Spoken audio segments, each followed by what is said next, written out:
va parler de Sola Scriptura et pas de Solus Christus pour ceux qui ont lu les annonces. C'est une erreur de ma part. Donc c'est bien Sola Scriptura. Voilà. Donc, autorité et soumission, deux termes qui vont de pair, pas toujours compères, capables d'induire une crispation et de mettre en tension. Bon, alors cette semaine, on a eu Dan Leuten en cours avec nous. Il nous a aidé à composer des chants de louange. Moi, j'ai dit, je compose pas. Par contre, je fais un message, donc j'ai essayé de faire des rimes parce qu'il nous a parlé de rimes, tout ça. Voilà. J'essaie de le mettre en pratique à mon niveau. Bref, alors est-ce que, ce que j'ai dit, vous êtes d'accord avec ça? Je répète. Ok. Autorité et soumission, deux termes qui vont de pair, pas toujours compères, capables d'induire une crispation et de mettre en tension. Laissez-moi vous rappeler une phrase qui va vous rappeler ce climat de tension.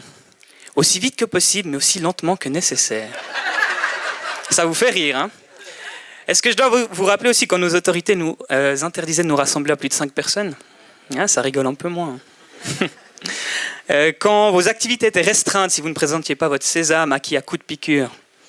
Je vois vos épaules qui se tendent là. Donc moi, enfin, loin de moi l'envie d'amener un débat ou de rappeler des mauvais souvenirs, mais plutôt d'illustrer d'une manière peut-être un peu extrême le rapport entre l'autorité et la soumission. Parce qu'il y a vraiment des enjeux autour de ces mots. Quand tension il y a, problème d'autorité et soumission il y a.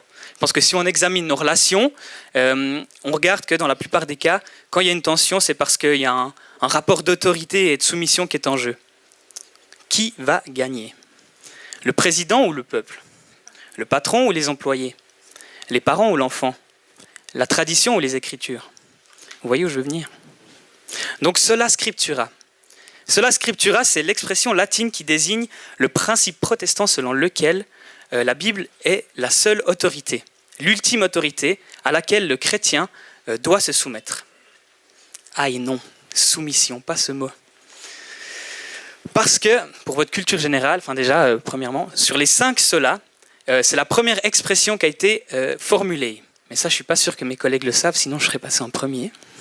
Non, je rigole.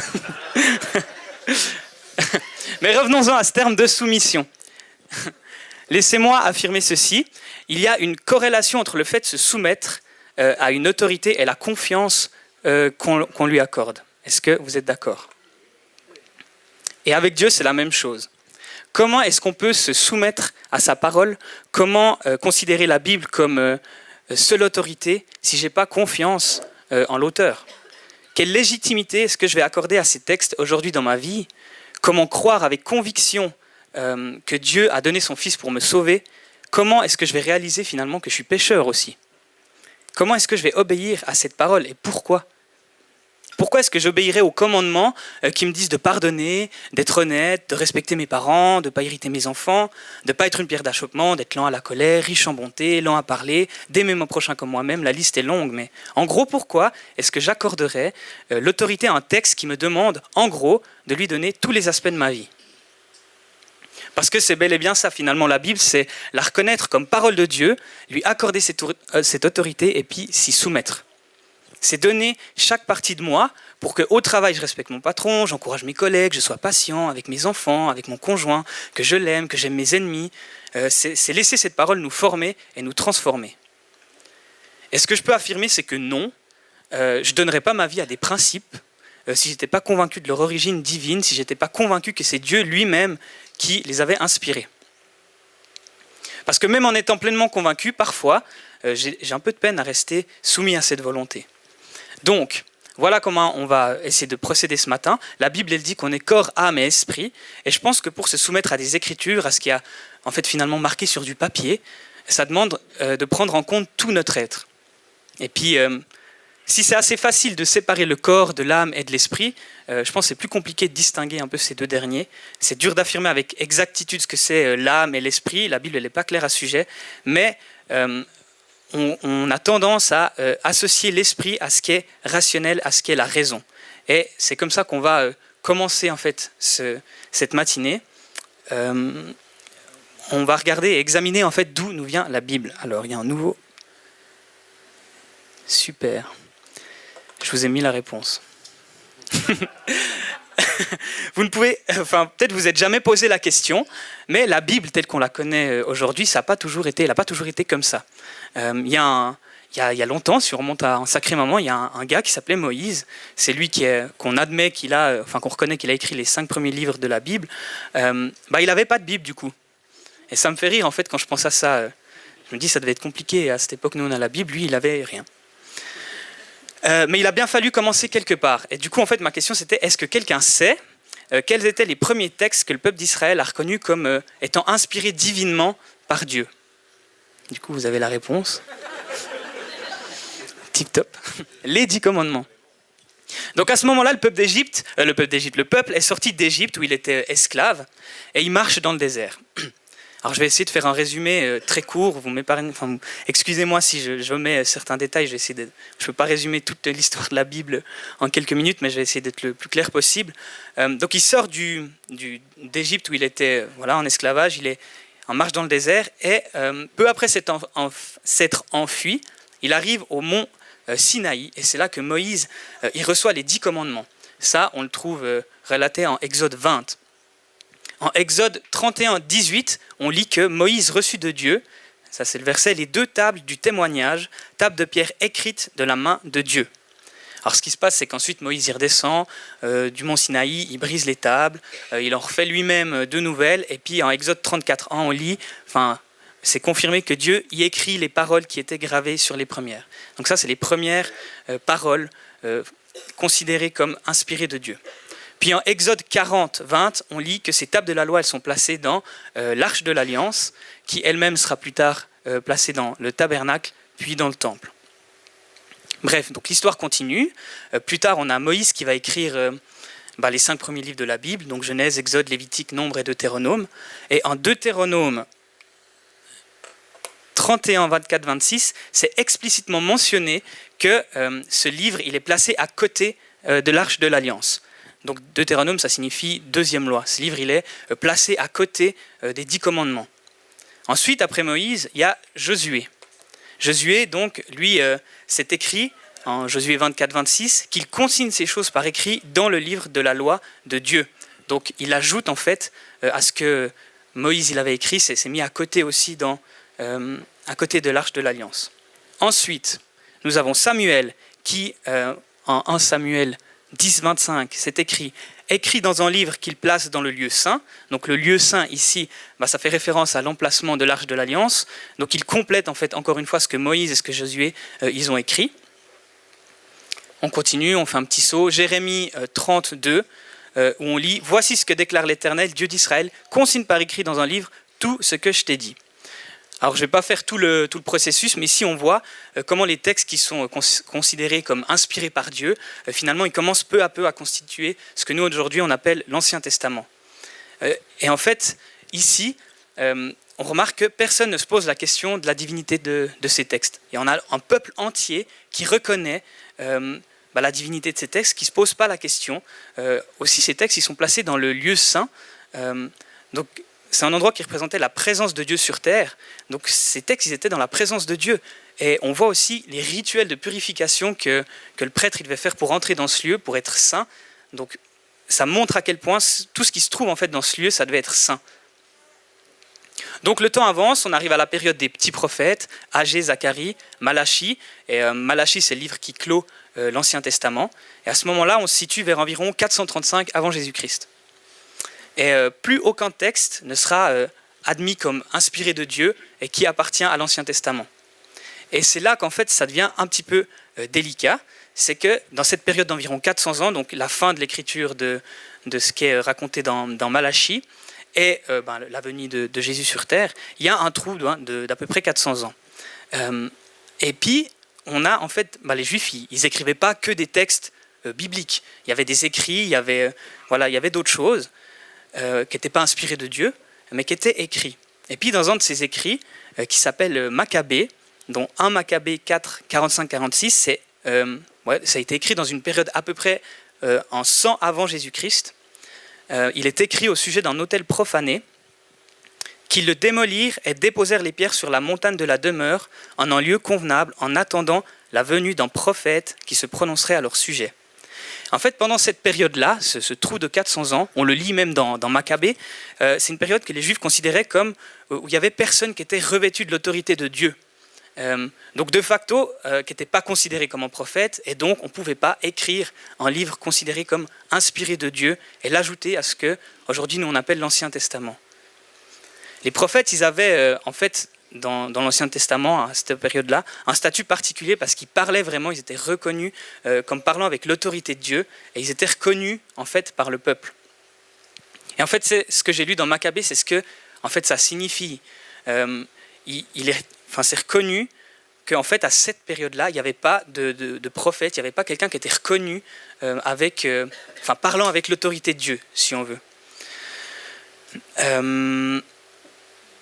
Et donc, comme j'ai dit, les prophètes, ils étaient reconnus de tous, donc publiquement, ce n'est pas eux qui s'autoproclamaient prophètes, ils étaient reconnus par le peuple comme inspirés par Dieu, et ils pouvaient donc écrire des textes qui étaient reconnus comme inspirés par Dieu. Et puis, pourquoi ce passage, finalement, il est intéressant ? Parce qu'en fait, dans certaines Bibles aujourd'hui, le livre de Maccabée, il est intégré aux Bibles et on se base dessus pour en faire des enseignements, entre autres. Ce qui est complètement contradictoire finalement, parce que ce livre mentionne lui-même qu'à cette époque, il n'y avait pas de prophète, donc on ne peut pas considérer ce livre comme inspiré de Dieu. Et ce n'est pas le seul livre qu'on retrouve finalement, en plus dans certaines Bibles. Par exemple, si on lit la Tob, on regarde qu'il y a des livres qu'on appelle des apocryphes. Donc il y a celui de Tobie, entre autres, de Judith, de la sagesse, ou 1-2 Maccabée, comme je viens de vous lire, et il y en a d'autres. Et en fait, je me suis demandé comment c'était possible qu'en fait on ait des Bibles qui sont un peu différentes. Et en fait, ça vient de la traduction de la Bible à l'époque. On a eu plusieurs traductions, d'abord une première en grec, qui est connue sous le nom de la Septante, et puis ensuite la traduction latine sous le nom de la Vulgate. Et puis ces deux traductions, elles ont inclus les livres apocryphes, donc les livres qui ont été écrits sans inspiration de Dieu. Ils ont été inclus dans ces livres parce qu'en fait, on considérait que c'était des livres d'église profitables pour les croyants. Donc intéressants à lire, parce qu'en fait, on apprend des choses sur le peuple juif à ce moment-là. Puis l'Empire grec et l'Empire romain, c'était des grands empires, donc ces traductions elles se sont répandues à grande échelle. Et puis au début, on s'accordait tous à dire que ce n'étaient pas des textes inspirés par Dieu, mais peu à peu, on s'est quand même appuyé sur eux pour enseigner des choses. Et dans le livre de Maccabée, on trouve que les prières pour les morts sont utiles. Dans Tobie, il est enseigné que les bonnes actions comme la charité et la prière sont importantes pour obtenir la faveur de Dieu et le pardon des péchés.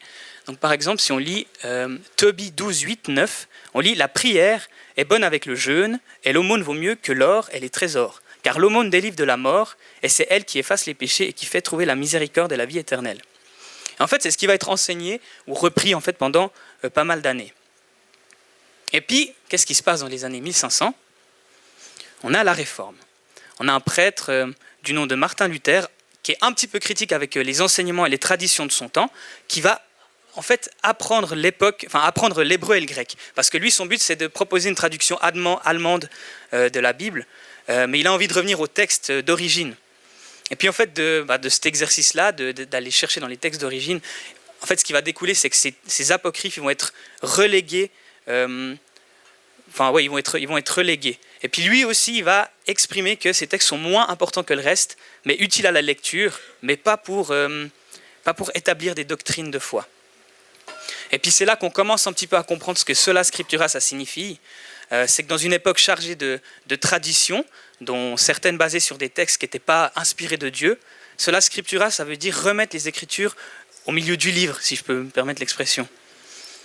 Dans Proverbe 35, 6, ça c'est un peu des passages qui vont dans ce sens-là, c'est que chaque parole de Dieu est entièrement vraie. Il défend comme un bouclier ceux qui se confient en lui. N'ajoute rien à ses paroles, sinon il te reprocherait et tu serais regardé comme un menteur. Et en deuxième, dans 2 Timothée 3, 16, car toute l'écriture est inspirée de Dieu et utile pour enseigner, réfuter, redresser et apprendre à mener une vie conforme à la volonté de Dieu. Donc il n'y a rien à ajouter à l'écriture. Aucune parole, aucune tradition. Et sola scriptura, ça va vraiment marquer une rupture, une réforme finalement, en revenant aux textes qui sont réellement inspirés par Dieu. Et se soumettre uniquement à ces textes-là. Mais plus que ça, en fait, ça implique qu'aucune tradition ou institution ne fait autorité. Et la Bible, c'est la seule à faire autorité. Bon, alors je l'ai fait un peu courte, parce qu'il y a tellement de choses à dire. Aussi, je n'ai pas parlé du Nouveau Testament. J'ai donné quelques éléments assez concrets et rationnels pour que votre esprit puisse réfléchir. Mais maintenant, vous savez à peu près, grosso modo, d'où vient en fait notre Bible, les siècles d'histoire qu'elle a traversés, comment elle a été gardée, cautionnée, écrite. Et puis de manière très rationnelle, ce que vous tenez entre les mains, ça a été éprouvé, confronté, vérifié par des centaines et des milliers de personnes avant vous. Mais je suis d'accord avec vous, c'est pas parce qu'eux ont cru que moi je dois croire, je sais. Nous sommes corps, âme et esprit, et maintenant on va plutôt aller confronter un peu notre âme. Donc âme, pourquoi ? J'ai dit, si l'esprit est notre raison, on peut dire que dans la Bible, l'âme fait appel à nos émotions et à l'affect. Et j'ai dit tout à l'heure que même en étant pleinement convaincu, j'avais parfois de la peine à me soumettre ou à rester soumis à l'écriture en tout temps. Parce que personnellement, quand quelqu'un me donne un ordre ou me donne un conseil, me donne son avis, une directive ou autre chose, moi j'ai besoin de connaître ses intentions. C'est quoi le but de son intervention ? Pourquoi est-ce que Dieu il a inspiré des hommes pour qu'ils écrivent ces paroles finalement ? Donc ces intentions, je suis allé chercher dans Apocalypse 21, 3, 5. Alors nous, on pense à la fin du monde, mais moi je trouve que ce verset il est génial. C'est « Et jouit une grande voix venant du ciel, disant « Voici l'habitation de Dieu est avec les hommes, et il habitera avec eux, et ils seront son peuple. Et Dieu lui-même sera avec eux, leur Dieu. Et Dieu essuiera toute larme de leurs yeux, et la mort ne sera plus, et il n'y aura plus ni deuil, ni cri, ni peine, car les premières choses sont passées. Et celui qui était assis sur le trône dit « Voici, je fais toutes choses nouvelles. » Je trouve que pour Apocalypse, c'est un sacré message d'espoir. Nous, on flippe en ouvrant ce livre, mais regardez quand même comment ça finit, c'est beau. Et si on va dans Genèse 1, 26, 27, puis Dieu dit « Faisons l'homme à notre image, à notre ressemblance. Dieu créa l'homme à son image, il le créa à l'image de Dieu. Il créa l'homme et la femme. » Donc l'intention de Dieu, pour résumer, a toujours été d'être en relation avec nous. L'homme, il était au départ dans le jardin d'Éden, dans lequel Dieu y marchait, on le lit en Genèse 3, 8, il était à ses côtés. Ensuite, il y a la chute qui est arrivée. Et tout au long de la Bible, Dieu, en gros, il nous court après. Il nous pardonne, il fait alliance avec Noé, Abraham, Moïse, et puis aujourd'hui avec nous aussi, symbolisé par la Sainte Seine, manifesté par le baptême. Franchement, lisez vous-même à quel point la seule chose que Dieu désire dans la Bible, c'est être en relation avec nous. Tout ce qu'il fait, c'est pour ça. Et puis, l'âme, c'est ce qui fait appel à nos émotions, celle qui nous prend aux tripes, comme on dit. Et j'espère que cette description un petit peu de Dieu, ça vient un peu titiller ou réveiller quelque chose en vous, en votre âme, que vous dites, mais c'est vrai, en fait, il y a quelque chose avec Dieu, il y a un truc, j'arrive pas à l'expliquer, mais ça me parle au fond de moi de savoir que Dieu, il cherche une relation avec moi, comment il pardonne, comment il cherche à faire alliance, et voilà. Moi, j'aime cette manière-là qu'a la Bible de présenter Dieu, et elle me plaît, personnellement.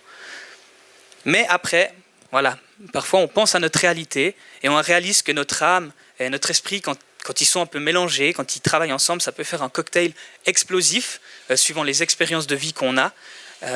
Parce que dans ma réalité, j'ai vécu des choses compliquées en rapport avec l'autorité. Mon âme, elle me rappelle les émotions compliquées qui sont liées, et puis mon esprit, il me fait résonner dans un sens qui va me dire non, mais j'ai déjà eu une expérience mauvaise, je connais, donc non merci. Un parent autoritaire, un patron qui contrôle, un ami abusif, une connaissance qui s'impose, des enfants qui ne respectent pas. Il y a de multiples situations dans nos vies, aussi simples soient-elles finalement, qui nous font dire à notre âme et notre esprit non merci. Ou peut-être, oui mais. Une partie de toi Seigneur, mais pas tout. Pas encore, parce que j'ai donné. Et puis tu es un Dieu jaloux, on dit cela scriptura, c'est la Bible qui fait autorité, on dit que tu es jaloux, donc je prends ça aussi. Moi des jaloux dans ma vie j'en ai connu, et puis ils m'ont pas fait que du bien. Donc ta grâce, je veux bien, mais tes saintes colères, tu les gardes pour quelqu'un d'autre. Sola Scriptura, c'était vraiment juste pour la réforme. Mais non, Sola Scriptura, c'est pas juste à la réforme. Sola Scriptura, c'est encore pour nous aujourd'hui. J'ai marqué cette phrase, montre-moi comment tu te comportes et je te dirai dans quel état sont ton âme et ton esprit. On va passer à la partie du corps que j'ai marquée. Finalement, pourquoi, comme ça. Donc Jean 1, 14, « Celui qui est la parole est devenu homme et il a vécu parmi nous. Nous avons contemplé sa gloire, la gloire du Fils unique envoyé par son Père, plénitude de grâce et de vérité. » Moi j'aime bien ce verset parce qu'on dit que les Écritures c'est la parole, mais la parole elle s'est aussi faite chair. Et moi je connais qu'une seule personne qui se comportait d'une manière qui laisse à penser que son âme et son esprit ils sont pleinement soumis à Dieu. Et cette personne, c'est Jésus. Et il est l'exemple parfait de ce que nous devrions tendre à être. Pourquoi est-ce que j'ai mis cette partie dans le corps ou dans le pourquoi ? Parce qu'en fait, on est ambassadeurs aussi, nous, de Christ sur cette terre. Comme lui, on est mandatés pour faire des disciples. Lui-même, il en a fait. Il avait une autorité parfaite. Et si nous sommes soumis à la parole écrite, je pense qu'on doit aussi être soumis à la parole faite chair. Et c'est Jésus qui est incarné dans un corps, qui est l'exemple parfait aussi d'autorité. Et lui, il nous mandate, et il s'attend à ce qu'on soit un exemple d'autorité, mais de soumission aussi. Et cela scriptura, c'est aimer mes ennemis, pas irriter mes enfants, obéir à mes parents, aimer mon prochain comme moi-même, encourager, vivre dans l'unité. Et puis, est-ce qu'aujourd'hui, je suis cet ambassadeur-là ? Est-ce que mon corps, comment je me comporte, est-ce que ça reflète l'état de mon âme et de mon esprit par rapport à Dieu et comment je le considère ?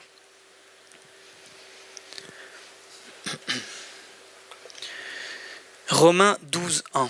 Je vous encourage donc, frères et sœurs, par les compassions de Dieu, à offrir votre corps comme un sacrifice vivant, saint, agréable à Dieu. Ce sera de votre part un culte raisonnable. Moi, j'ai marqué, sola scriptura, en fait, c'est une histoire de réconciliation, finalement. C'est une réconciliation qui me fait aimer mon Dieu de tout mon cœur, ou qui va essayer de me lancer dans ce processus de reconnaître Dieu, reconnaître qui il est, son autorité, d'apprendre à le connaître, aimer de tout mon cœur, de toute mon âme, de toute ma pensée, et finalement d'aimer mon prochain comme moi-même. Mon âme, elle aime Dieu de tout mon cœur. Et en fait, de ça, de l'état de mon âme, de l'état de mon esprit, mon corps, il va bénir mon prochain sur cette terre. Je suis ambassadeur de Christ, je reflète son autorité. Comme j'ai dit, sola scriptura, c'est le principe selon lequel chaque chrétien ne devrait se soumettre qu'à la Bible seule. On l'a vu aussi de manière raisonnable, ces textes qu'on appelle la Bible aujourd'hui, ils sont légitimes, ils sont légitimement à considérer comme inspirés par Dieu. Je pense qu'on peut pas nier. Et je vous balance ça comme ça. Peut-être que si vous avez envie de chercher par vous-même, chercher, c'est aussi le but. Et j'espère aussi que votre âme, elle se laisse interpeller par cette envie de réconciliation que Dieu y cherche avec nous. En fait, la Bible, c'est que ça, de Genèse à Apocalypse, c'est que ça. J'espère que ça fait un peu écho et j'espère aussi qu'au final, on aspire tous à être cette bénédiction pour les autres, pour notre prochain. Et pour ceux pour qui c'est compliqué, qu'on leur âme ou qu'on leur esprit un peu meurtri, laissez-moi vous lire un verset qu'on trouve dans Genèse 2,7. C'est marqué « Le Seigneur Dieu prend de la poussière du sol et il forme un être humain. Puis il souffle dans son nez le souffle de vie et cet homme devient un être vivant. » Un être vivant. Ici, être, c'est nefesh, je ne sais pas comment on le prononce, je n'ai pas fait de cours comme ça, mais en gros, ce mot, il veut dire tout ce que l'être humain est. Âme, esprit, passion, désir, émotion. Donc c'est ça, être. Dieu, en soufflant la vie en nous, il nous a donné une âme, il nous a donné un esprit qui habite dans notre corps. Et vivant, c'est kaé, c'est le mot qui est utilisé pour le même mot qui est utilisé pour le renouveau du printemps, pour l'eau fraîche, l'eau qui coule, ou la verdure de la végétation. Et en fait, on est une âme et un esprit renouvelés. À la base, c'est comme ça qu'on est créé.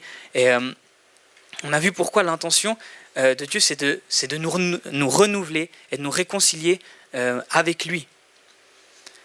Et c'est lui qui a soufflé la vie et qui nous a donné notre âme et notre esprit. Il faut le reconnaître. Il faut aussi réaliser que on est corps, âme et esprit. C'est une composante de qui on est.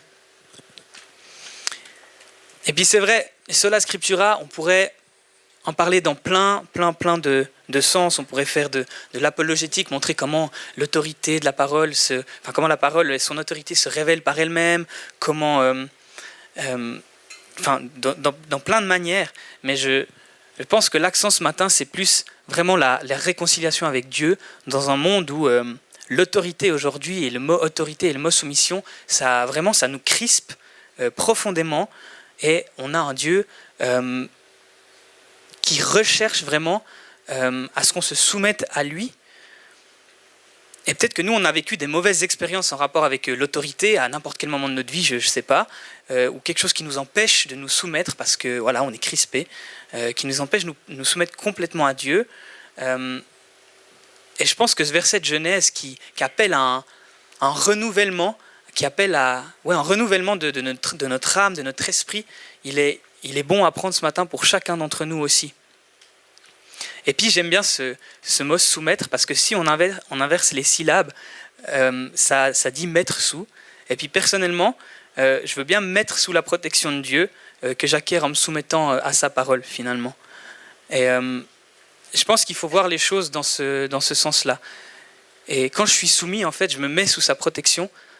C'est pas obéir à des règles, c'est pas obéir à des principes juste parce que je trouve que voilà, c'est stylé de dire j'aime mon ennemi parce que ça a fait un beau témoignage. C'est pas juste ça. Bien sûr, c'est une composante, mais c'est pas juste ça. Et Dieu, c'est quelqu'un qui prend soin de nous. Et dans cette envie que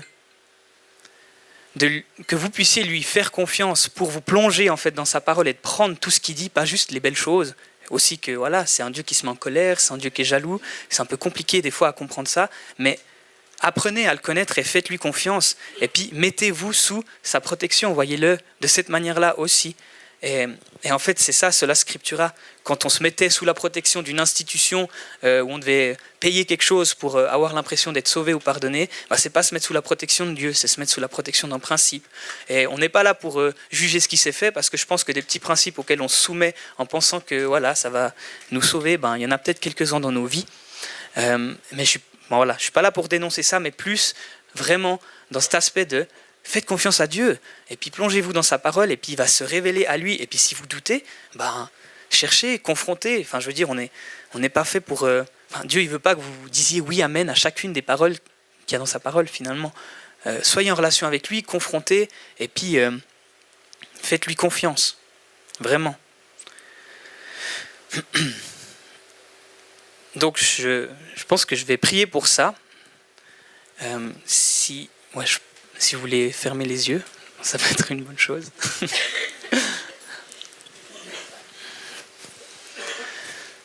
Seigneur, je te remercie parce que je te fais confiance et que je sais que ce que tu veux, c'est être en relation avec moi. Et je sais que ce que tu veux, c'est bon, et je veux me mettre sous ta protection. Ça ne veut pas dire que je ne vais pas douter, ça ne veut pas dire que je ne dois pas confronter ou éprouver. Ça veut dire que je rentre dans ce processus de « je crois que ce que tu veux, c'est bon pour moi ». Et je ne sais pas où on en est aujourd'hui dans nos vies ou ce qu'on a vécu, mais Seigneur, je prie que chaque personne qui a vécu quelque chose qui l'a brisé au niveau de l'autorité, qui fait qu'il y a de la peine à se soumettre, qui fait qu'il y a de la peine à se mettre en confiance parce qu'on vit dans un monde tellement matériel où ce qu'on a vécu, nos expériences, ça illustre peut-être en nous les propos qui sont dans la Bible. Mais Seigneur, toi, tu n'es pas comme la personne avec qui j'ai eu une mauvaise expérience sur cette terre. Et que vraiment, ça puisse être brisé dans nos vies à chacun. Seigneur, on veut commencer peut-être aussi un processus de pardon par rapport à toutes les personnes qui nous ont blessés, Seigneur. Et en fait, se libérer de ça. Cela scriptura, c'est la Bible fait autorité seule.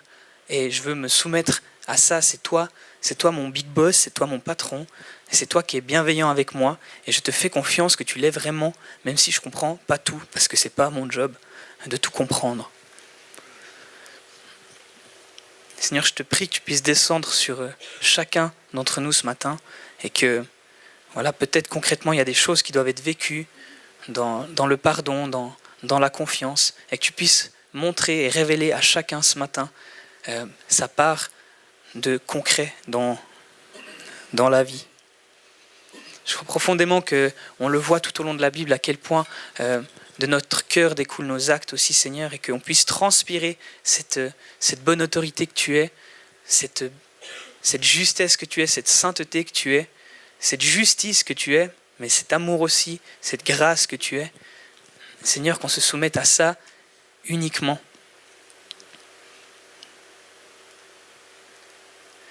Et vraiment, je te remercie pour tout ce qui est dans ta parole et je te remercie de continuer à nous rechercher, à nous pardonner.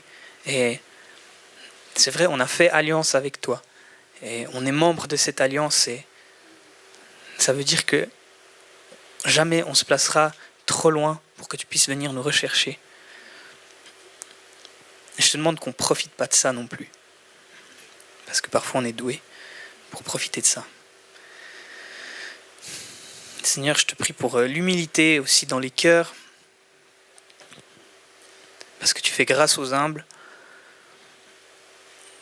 Vraiment qu'on puisse reconnaître là où on a besoin d'être travaillé, là où on a besoin d'être formé, là où on a besoin d'être transformé en fait par ta parole. Et je te prie que s'il y a une âme, s'il y a un esprit, s'il y a un corps qui a besoin de te rencontrer ou d'aller plus loin aussi, tu puisses le rencontrer aussi d'une manière personnelle. Merci pour tout ce que tu fais dans nos vies et merci parce qu'on n'est pas encore au chapitre 21 de l'Apocalypse et que du coup, c'est pas fini encore et que tu es avec nous tous les jours de notre vie et qu'on a envie d'être partie prenante de ça pour que quand on est dans Apocalypse 21 et que tu viens, on puisse fêter avec toi. Voilà. Amen.